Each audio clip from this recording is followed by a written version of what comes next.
Ladies and gentlemen, welcome to Sessions Cafe, brought to you by Entrigue magazine. I'm your host, Keri D. Singleton, and today I have the very, very, very huge honor of having one of my favorite actors, J.D. Williams, here in the studio. What's going on, brother? Hey, man, thank you for having me, Keri. I appreciate you. Thank you. You got the whole display going on here. I see, man. You bringing back memories. These are my high school videos. Yeah, man. I watched every episode of Oz. You and Leon are my two favorite actors in that series, man. So that's saying a lot because there's a lot of great actors on that show. So thank you. You took your role and you made it yours. We're gonna get into that. We're gonna get into that. But I just want to thank you for being on the show. It's actually been a dream of mine to have you as a guest on the show. Thank you. So I'm happy to be sitting across from you. You gotta shout out your awesome publicist. Definitely. Shout out Miss Byrne. You got to shout out Miss Byrne for making it happen. Making it happen, yes, absolutely. yes. We got to shout out Big Zay. Zay, you already know, A-Squad Rebel. And also Kalia Clark, who's a very good friend of mine. Yes, stylist extraordinaire, who's styling who, Kalia. That's right. So you got my family in there. They all stalked you for me. Yeah, they made sure we linked up. They made sure we linked up. Yes. But let's talk about you, brother. Newark, New Jersey is home. Born and raised, yep. Okay. Newark, right? N-O-R-K, yes. N-O-R-K, yes. Right. I learned that the hard way. It's not Newark, it's Newark. Yeah, Newark is in Delaware somewhere. Yeah, that's actually Newark. Yeah, wherever that is. Yeah, whatever that is. But you're from Newark, New Jersey. Right. The home of many, many greats. Yes. Latifah, Melba Moore. Tisha, Savion. Yeah, long list of people, including yourself, man. And one of my favorite things about Newark, New Jersey is Ambassador Chicken on South Orange Avenue. Okay. Shout out to them, even though they're not a sponsor. I was about to say they should give you something. I know, yes. But that's definitely a Newark staple. So you know, I even went they all got the way chicken, up there. shrimp, fries, and what they do? Chicken, shrimp, fries, and the fish. Yeah, I've been going all the way out there from Staten Island on bus, train, and ferry just to get a box of chicken and go home. That's no lie. I've done it 3 times. You only know about the one? I only go to South Orange Ave because that's what I'm familiar with. Okay, it's one on South Orange Ave. There's one down there on Clinton. Okay. And there's one in East Orange on Dodge Street. I'm gonna stick to the one that I know, though. just because. That's all good. They all taste the same pretty much. Though. I'll take your word for it. Yeah. Hopefully my assistant producer, Shaun, who lives in Newark, will finally bring me some. He never does. All right. Well, ambassadors, you see, hook us up. Yeah. Sponsorship. Yeah. Anyway, what age did you notice you wanted to be an actor, JD? I mean, I just kind of went with the flow. Mm-hmm. I went to Arts High School in Newark, and I didn't really intend on going directly into acting. Okay. I mean, I wasn't sure exactly what I was going to do. I wanted to be a scientist. I wanted to be a geneticist, and I wanted to be a lawyer for a while. Right. But I'm bad at math. Me too. So I couldn't do the chemistry that took. And then just with law, like, it was just, I saw how boring it was. So then I ended up, through a teacher, I ended up acting. But I decided to take it seriously pretty much when I did my very first commercial on my birthday. Wow. Yeah, so I kind of took that as a sign, like, you know, get busy. So. Things happen for a reason. You, exactly. Myself and your publicist actually had a conversation about the importance of understanding that in life things do happen for a reason. For sure. You know, nothing's an accident. Speaking of your school, Melba Moore, Tisha Campbell, Savion Glover, Michael B. Jordan all attended Newark Arts High School. How did your high school prepare you for your career? Oh, well, I mean, it would be just like if I was learning kung fu or boxing or something. If you go in a dojo every day, you know, you're going to get sharp. Right. So 4 years, 2 hours a day, you know, 5 days a week, just rehearsing and, you know, whether it was writing or whatever, just being creative in that space for all of that time. By the time I came out and I started auditioning, I was kind of sharp, you know what I'm saying? So I was going into auditions thinking about it like a competition. Right. You know? As you should, yeah. And I mean, like, literally, because we used to go to competitions and win trophies and stuff. Wow. So I used to think about it like, oh, I'm going to get this trophy. You know, I'm thinking about points and, you know, timing and stuff like that. So I was, like, really sharp when I came out. So, like, whether it was a commercial or New York Undercover or Law and Order or whatever, I was going in, like, I mean, the best way I could it's what I think in my mind about David Allen Greer, like how I think that he's very prepared for all his stuff, and so trained. Yeah. So that's how I was feeling and feeling myself at the time. But yeah, I was just real sharp, hungry. I wasn't letting nothing slide. I hear you, bro. You know, so.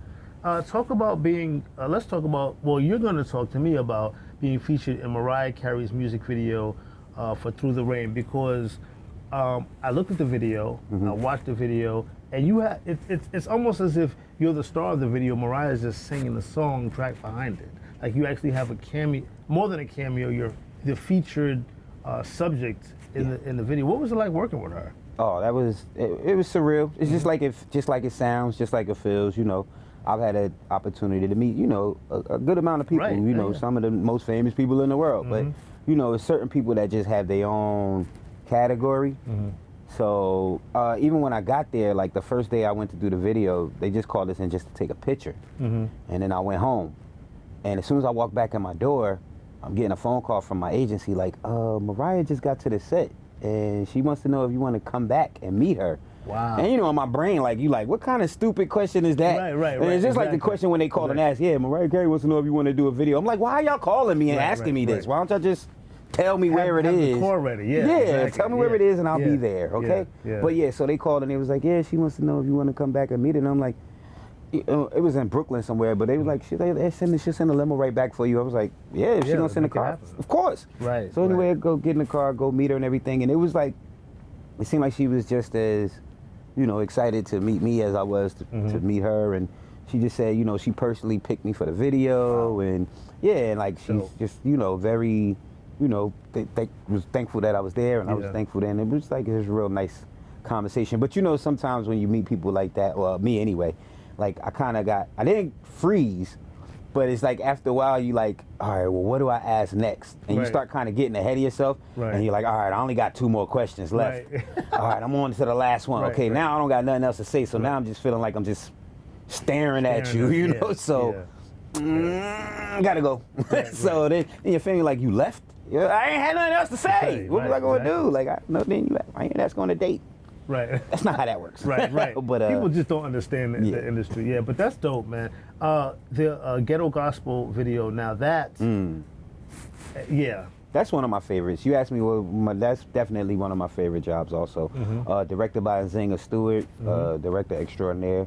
The song was produced by MNN, Elton John singing on it, and obviously Tupac lyrics on it. So just to get the call to do that, like I ain't have to audition. Okay. And like that was another one of those feature joints. Oh, Tasha Smith played my mom in it. So, you know, just to be doing that with all of those names involved, I thought that was a great honor. I really appreciated doing that. Really, you know, as much as people always say, I mean, I don't look like Pac, but people always say like, oh, you remind me of Tupac, and you got kind of a Tupac spirit. I was very, very proud to be able to do that video, and I felt like I did it for him and his family. I got to hang out with his sister all day, you know, Sexual. Yeah, his mom, I spoke to Afeni on the phone, and she sent my mom a book, you know, so it was, so, you know, there's a lot of stuff that went on, but definitely I enjoyed doing Ghetto Gospel, and like I said, that was a really, really big honor. Your journey, man, your journey is just, it's incredible. Thank you. It's incredible. No, thank you, you know, for sharing it with the world. Let's talk about some of the characters that you've played over the years, and there have been a plethora of them, as we know. Let's talk about Casper on Homicide: Life in the Street. Right. What do you remember most about that role? That was the first job I ever just got called for, that I didn't have to audition for. Wow. So that's when I knew. I was like, oh man, you thought you was an official actor before. Right. Now you really an actor, because now people calling you. You know, you going so I was like, cool. But that was great, you know, and Homicide has a direct lineage with Oz. You know, David Simon created, Ed Burns and David Simon, you know, created both of them, or worked on both of those projects. They're both based in Baltimore. They both basically, you know, 2 sides of the same coin, you know. And just doing it, I thought that was like so great. And then I got to go down there, work with Michael Michelle with her beautiful self, and Callie Thorne with her beautiful self. And they just in there giving, like, interrogating me and threatening me in a room. And I told them already when I first did it, so I'm probably 20 maybe at the time. Yeah. So I told both of them, I'm just gonna be talking smack to both of y'all. I'm telling you right now because I'm in the room with you and I'm in the room with you. Right. And I'm just gonna be a jerk. I'm telling you right now. They was like, go ahead. So, but yeah, just getting to be able to like be this like, you know, tough young guy, you know, gang member or whatever I was supposed to be basically. And then to be innocent the whole time, right? But to be still being a jerk the whole time. Yeah. That was fun. That was definitely one of my, like I said, one of my favorite roles. I mean, sometimes you know you do stuff and roll through it so fast you kind of forget about it. Yeah. What do you remember about the character Special K on The Sopranos? Oh, that was funny. Well, shout out Shaun Nelson because I was in that scene with Shaun, Big Shaun. The thing I remember most is the director letting me change the fact that I don't remember how it was written before that I dropped the gun, but he let me put the gun on my lap instead of like having it wherever it was supposed to be in my waistband or something. And that was a great. I was happy that the director let me make that decision because it was like at the time when I used to be going home and you know you sit down, you put the remote control in your lap, and every time I got up, I would fly my remote control across the room, and I'm like, why don't you remember that? And so that day on the set, it was like, oh, this gun is supposed to fall out your lap, and I'm like, I got the perfect way for the gun to fall out my lap. Let's just please let me do this. But that was great. Also, that was literally like, I want to say 3 to 5 minutes from my house at the time. Oh wow. Yeah, because we shot that in Newark. Okay. Yeah, so it was right. So I actually got to leave my house like 10 minutes before I needed to be on set. Right, that's a beautiful thing. And get right over there, yeah. And we shot it real quick. It was cool. But yeah, that was a fun job. And it's dope that the director actually lets you have some input. Yeah. You know, well, into the character. Did that happen often in your career? It depends. I mean, it does. I mean, I think I get it a little bit more than the average, but that's also because I think, you know, as an actor, you got to make choices. And I think I make good choices. Okay. So the directors are usually like, just keep that, you know. And a lot of times, you know, a lot of times it's like, just do it. If they don't like it, they'll tell you not to do it. Not to do it, okay. You know, so a lot of times, you know, I do it, it'll get left in, or they'll not say anything, or they'll tell me to do it again. Right. So that's how, you know, like you can, you know, have that kind of input. So. Wow. I'm sitting here across from you, interviewing you, but absorbing your brilliance at the same time. Not that I'd want to be an actor, because we already had that discussion. Practice makes perfect. Yeah, well, I don't think I ever want to be on stage again, brother. It just didn't work for me. But one more question before we go to break. Let's talk about, and again, we're about to go to break, so. Okay. Bad boy roles. Are you always getting casted for bad boy roles? Is that your niche? I in a way, but see, I think, and a lot of the people who enjoy my work, they tell me that they always kind of see the layers in the characters that I bring. Yes. You know, I might be playing this one type of thug, but he don't have a sense of humor. Right. Then this one, all he do is joke around and got a smart mouth. Right. Then this one right here is like, you know, kind of the family-ish, worry about it. So I always try to bring layers to them, and if I can give them some type of honor, I try to bring them some honor too. And that's usually what makes people kind of care about my character. They'll be like, yeah, he was a jerk, but I mess with him. You know what I'm saying? He a soldier. He gonna stand up for you. Or this one, he's a bad guy, but he's honest. You know what I'm saying? Or this one. So I always just try to, you know, balance them out. You know. So to your point, I have a type per se. However, I do think that I do get to bring a lot to those characters, and I think that's what keeps me moving and keeps me working and keeps it kind of fresh, you know. Making them multidimensional, because as human beings, we all are. Yeah, for sure. We all are, and that's dope that you make sure that people can see that no matter what character you're playing, that you show different sides to him, and that's brilliance. That's brilliance right there. Well, I try. Like I said, luckily I've been blessed with a lot of good writers also, and like you said, a lot of good directors that let me add on when when it's needed. But yeah, usually like those types of things, you know, kind of just stick out, you know, where it's like, all right here, this person needs some humanity, so let's find it, you know. And we'll be right back with more from J.D. Williams right after this.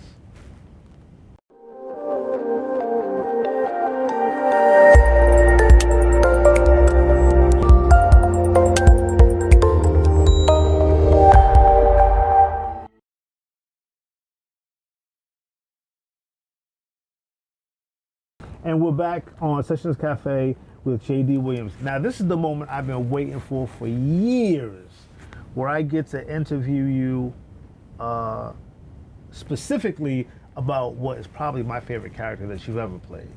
And I was actually a little nervous, to be completely honest with you, that I would be calling you Kenny throughout this entire interview. Because as far as I'm concerned, you'll always be Kenny. It's all good, man. But I have to ask, brother, you played that role on of course, the HBO miniseries Oz for 4 seasons. Mm-hmm. And that's how I got to know who you were.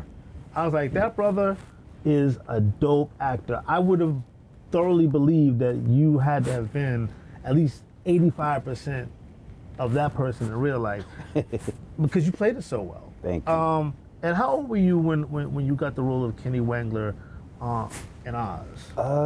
Either I was gonna say 19. Wow, okay. Yeah, I was 19, and yeah, it was a great. I couldn't ask for a better training ground. Mm-hmm. You know, I was around a lot of veterans, legends. Leon. Just Leon, Adewale, Rita Moreno, Eamon Walker, Harold Perrineau, Crazy, Terry Kinney, staff. Ernie Hudson. Mm-hmm. And these are people like that I didn't just see like in passing. Like it was a small set, so it was like I used to be around them all the time. And I was the youngest, so they used to give me a pass for bothering them. Right. You know, like I was the only kid on the set, so I could go into somebody's dressing room and be just sitting there looking at them get dressed, and it's like they like whatever. Just like, you know, so it was cool, and you know everybody treated me like a little brother. Edie was cool too, Edie Falco. Like I said, it was a lot of people. It was so many, Bill Fagerbeck. It was so many people who came through there, and those are just the actors, because we had like celebrity directors also. Right. So, and but yeah, features LL Cool J. Yeah, Cool J. Rick Fox. Rick Fox. Mom's the Schema. But yeah, but Oz was a great training ground for me to go to right after. Perfect actually to come right out of as honed as I was coming out of school, and then to go into that arena, it was perfect because it kept me on my toes.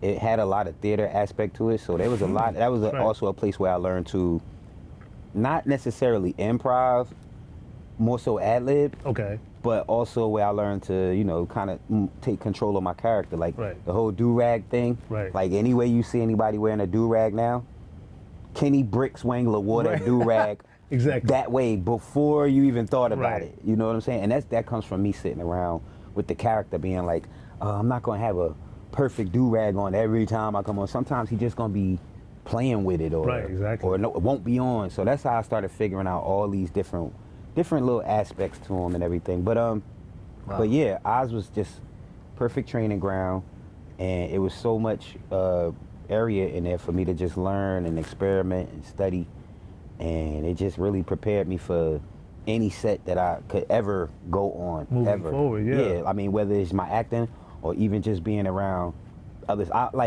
It's very, very few people that I can be like struck by now because I done been around like people, you know, and I appreciate that. Right. So like, it won't take me too long to be like, all right, get it together. Yeah.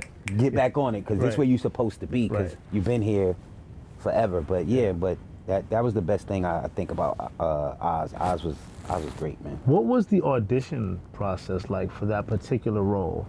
Oh, it was funny. I told the story a couple times, but it's just one of those things where I go in front of the camera, as you do at an audition. This is when you go into a room like this, and so I'm doing my audition, and it's a part in the show. My audition scene was my first scene my second scene with Leon in there. It's the one where he grabs me and he sees me doing the drugs, and he starts yelling at Adewale. So anyway, in the audition, there was nobody there to grab me. Right. So I just kind of grabbed myself and threw myself across the room. Really? And up against the wall. And I started, you know, the reader was still reading the lines, but I'm doing, you know, all of this tussling, get this crazy MF off me. Yeah. Blah, blah, blah, blah, blah. And I saw the casting director and the reader, they kind of looked over at each other, and then they just kept going. Wow. And so, you know, it was over, I left, I got a call back, because later on I thought about it. I was like, wait a minute, did you just throw yourself off the camera Because that's not what you know, like, exactly. if anything, you got to know how to work with the camera, which I did. It was just that I'm just thinking in my head, like, it's an audition. Like, the person that needs to see it is in the room. Is in the room, yeah. But I just didn't think about it that much. You know, I was just in my zone. But then afterwards, I said, man, maybe I shouldn't have threw myself off camera. But then I got the call back, and she was like, do exactly what you did the last time. So I was like, oh, so maybe she liked me just being a nut. You know, and I pretty much, I don't remember if I necessarily threw myself. I'm pretty sure I threw myself up against the wall, but I just know I didn't do it as wild as I did. And they called me like 10 minutes after I left the audition. Yeah, it was real quick, really quick. But that was like one of the most fun, wildest auditions I've ever had. And I don't like the fact that right now, I don't know if it's because I'm too, I don't even want to say trained, but now I wouldn't throw myself off of camera. Yeah, but again, what did we say at the beginning of this interview? Things happen for a reason. Yeah. But you can't be no punk either. Oh yeah. But know? Hey, that got you that got you a solid role. Yeah, well, it did. And that had to have been so dope for your family, because now you're gonna be on a series that's groundbreaking. Well, you know, at the time nobody knew what Oz was gonna be. That's okay. You know, and most of my family, like I had just moved out my house and whatnot. And I was still doing commercials, so most of my family was just like, oh, you know, it's good that you're doing commercials, and because everything kind of happened like in 1 year, as far as I did probably 10 national commercials. Wow. And then I did 3 guest spots on I did a Law and Order, then I did something else, then a New York Undercover, then I got my first independent film. Wow. And then Oz came, you know. And so it was just kind of rolling like that. And that's because, like I said, my agents were sending me everywhere. I just came out of school where it's like, I'm doing 1 million push-ups a day. Exactly. So now you're just going to send me out just to do 1,000. That's nothing. Nothing. Yeah. So that's how I was kind of running around New York every day, all the time. So, you know, it just and you worked went out. from Kenny to Bodie. Right. Landing the role as Bodie on The Wire. What did you do to prepare for that role? That's a legendary story, but I could not have you not share with us on this couch. Well, same person who cast me in Oz, cast all of us in Oz, cast us in The Wire and Sex and the City. HBO, she's HBO's favorite cast director. Shout out to Alexa Fogel, the boss. Yeah.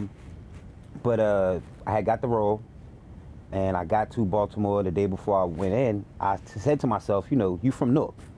If somebody was pretending to be somebody from Newark, and you was like, oh, they ain't never been to Grafton. They ain't never been to, you know, Hayes Homes. They ain't never been to, you know, Munn or Baxter Terrace, or, you know what I'm saying, something like that. Somebody could just call them out on that. Exactly. And I'm like, I was like, before I go in the set tomorrow, I got to touch the street somewhere. You didn't want to be that guy. Yeah. Right? Somehow. But also I knew I needed it for the character. Because I saw what the character was, and I'm like, man, I can't really play this character, and he ain't never been around Baltimore. That'd be crazy. I would be, and this is what I teach my students about acting. I say acting is not lying. So had I went on that set without seeing Baltimore at all, I would have been lying instead of acting. Okay. Because then I would have just been pretending. Yeah, I just would have been pretending on what I think was like. Baltimore is like, you know. So I just about 11 o'clock, 12 o'clock at night, threw on the all black. He's a brave guy, because I've been to Baltimore. I told you, it reminded me of Newark though. Yeah. So I wasn't tripping. Yeah. You know what I'm saying? It's definitely bigger and different, but I get you. So I just threw my stuff on, hoodied out. Like I said, you know, once you catch a black hoodie on, you good. Yeah. And I went downstairs, and I just walked from, I was like in the Greenmont area, somewhere over there, and that's not too nice. Yeah. But I walked for about an hour until I felt like I saw enough. And then when I saw what I needed to see, and I had one of the homies tell me, hey bro, I think you might want to go back where you came from. Once I heard the right words, I was like, all right, you done touched the street, you done touched the people. Go back to your hotel room and go to work tomorrow. Yeah, you weren't in the harbor. No, I was like... You were in the harbor. If you know what a harbor is, I was the complete opposite direction. North Avenue in that area. All the way down there, 33rd and 33rd and Greenmont, and then I kept walking that way down the street. So I should not have been doing that. No, you shouldn't have been. Like, I learned that, you know, the next year, I learned, like, I was like, you crazy. But what did you get out of it, though? that helped you with that role? Well, like I said, it made it more visceral. What it did was I could draw from actually seeing what I saw. And I'm like, all right, if I wouldn't have saw that, I would have had to say, okay, well, I'm going to just imagine what I see in Nook, and I'm going to give that to the character. Right. But the character didn't need that. He needed be more. Yeah. So I could say, okay, I know exactly. I could think about at least one street in Baltimore I walk down. Right. And I can make that my street. I could think about it 3 o'clock, 1 o'clock in the morning, what the street looked like, all those things lined up, dude telling me to get off the block. All of that is real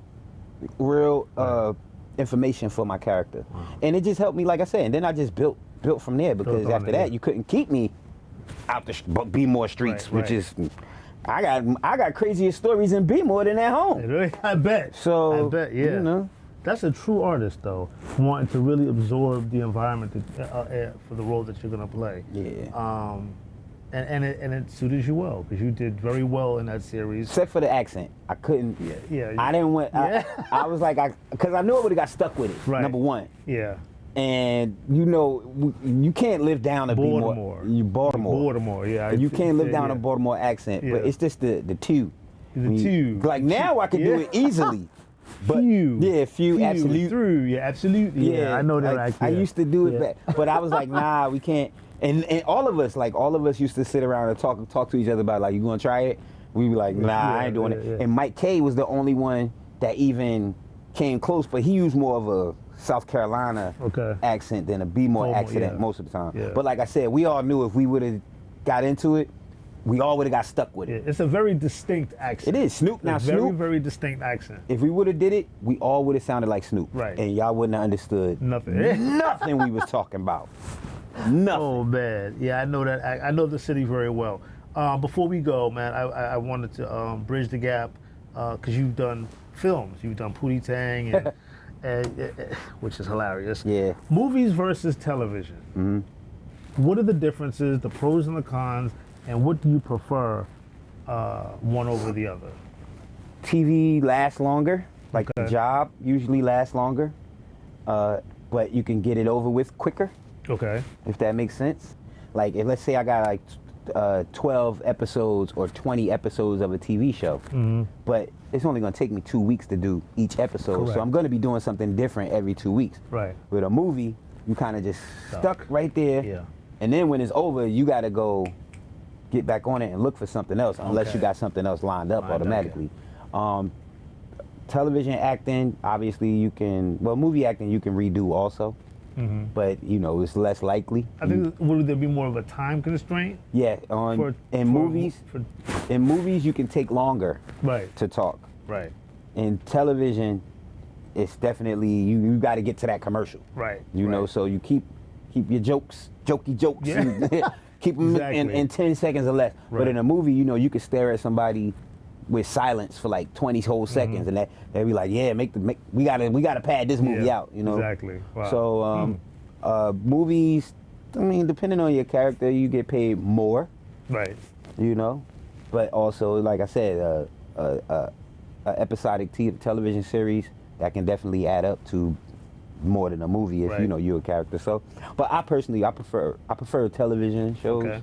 Like I said, it's just more work, more variety. Yeah.